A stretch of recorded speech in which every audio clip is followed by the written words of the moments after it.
SIR এর নামবাদের মধ্যেই ঠাকুরনগরে মতুয়া মহামেলা। হরিচাঁদ ঠাকুরের আবির্ভাব তিথিতে জমজমাট মেলা মতুয়াগড়ে। ঠাকুর বাড়িতে বিশেষ পুজো পাঠ, তিথিতে কামনা সাগরে পুণ্য স্নান মতুয়াদের। এবারই প্রথমবার মেলার আয়োজনে ৩ মতুয়া সংগঠন, ৪৫ লক্ষ ভক্ত সমাগম বলেই দাবি মমতা বালা ঠাকুরের।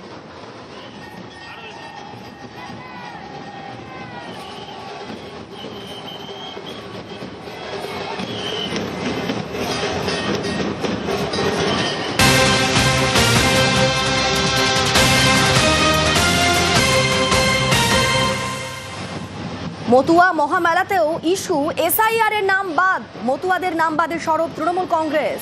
এক্স পোস্টে মতুয়াদের শুভেচ্ছা কেন্দ্রীয় স্বরাষ্ট্রমন্ত্রীর, মতুয়াদের নাম বাদে পাল্টা তোপ মমতা বালা ঠাকুরের। আমাদের সঙ্গে সরাসরি রয়েছেন প্রতিনিধি অনিরুদ্ধ। মতুয়া মহামেলা, সেখানেও এবার ইস্যু হচ্ছে এসআইআর। তৃণমূল বিজেপি রীতিমতো তরজা, কি বলছে দুই দল?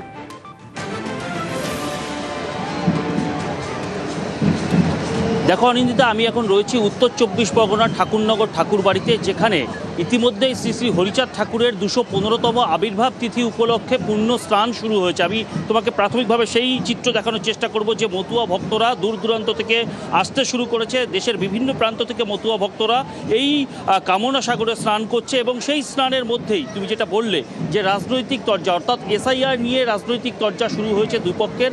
মমতা ঠাকুর ইতিমধ্যেই দাবি করেছেন যে এসআইআরে অমিত শাহ ইতিমধ্যেই এই মতুয়া মেলা নিয়ে টুইট করেছেন, কিন্তু নির্বাচন আসন্ন, সেই কারণেই অমিত শাহ টুইট করেছেন, তেমনই দাবি করেছেন তিনি।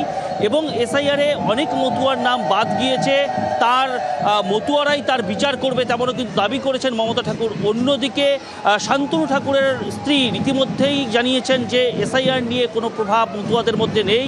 এবং আজকের যে মেলা শুরু হচ্ছে, অর্থাৎ হরিচাঁদ ঠাকুরের জন্মতিথি উপলক্ষে, মধুকৃষ্ণ ত্রয়োদশী উপলক্ষে আজকে থেকে আগামীকাল পর্যন্ত যে স্নান চলবে, দূর দূরান্ত থেকে, রাজ্য তথা দেশের বিভিন্ন প্রান্ত থেকে প্রায় ৪০ থেকে ৪৫ লক্ষ মতুয়া ভক্তরা আসবে বলে মনে করছেন।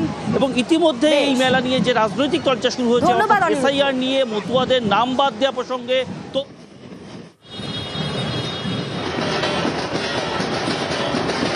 ঠাকুরের যদি কেউ তাদের টুইট করে, যদি তাদের মহান মানব হিসেবে, ঐশ্বরিক শক্তি হিসেবে যদি সেটা আমরা মনে করে, আমরা তাদের সাধুবাদ জানাই। গতবার তো এটা করেনি, সেই মতুয়া ভক্তরা ভোটগুলো কেটে গেল, তখন তো উনি সেটা দেখেনি।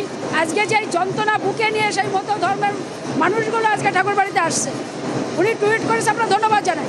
কিন্তু গতবার করেনি, কারণ ইলেকশন ছিল না। যে ভক্তরা আপনি ভোট কেটে দিয়েছেন তাকে আগে ভোটের আগে অধিকার দিন, এর জবাবটা মতন আপনাকে দেন।